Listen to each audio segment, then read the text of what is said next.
اتنا बड़ा खुदा तुम्हारे साथ है तो मैं कौन हूँ। वो तुम्हारे दुश्मनों को भी शिकस्त दे देगा, लेकिन अगर तुम गुरूर करोगे तो खुदा तुम्हें छोड़ देगा। मेरे लिए खुदा की अजमत यही है कि मेरे बच्चे इस घर में आ गए। अगर तुम मोहतात नहीं रहोगे और गुरूर करोगे तो सब कुछ खो दोगे। खुदा के सामने तुम्हारा गुरूर और तकब्बुर किसी काम का नहीं है। जब भी लोगों से खुदा से बात करो, हमेशा आजिज रहो। यही सबसे बड़ी हिकमत है। देखो बाग में क्या हो सकता है, पानी बह जाएगा, रेत हमारे पास ही रह जाएगी। अगर हम आजिजी, इंकिसारी और फरमाबरदारी दिखाएं तो क्या खुदा भी हमें छोड़ देगा। तकब्बुर भरी बातें, गुरूर से भरे ख्यालात, उनमें से कोई भी खुदा की मौजूदगी में काम नहीं आते।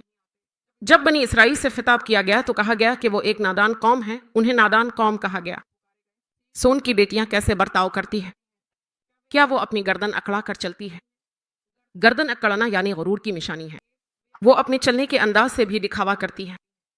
साअतीन को पढ़े।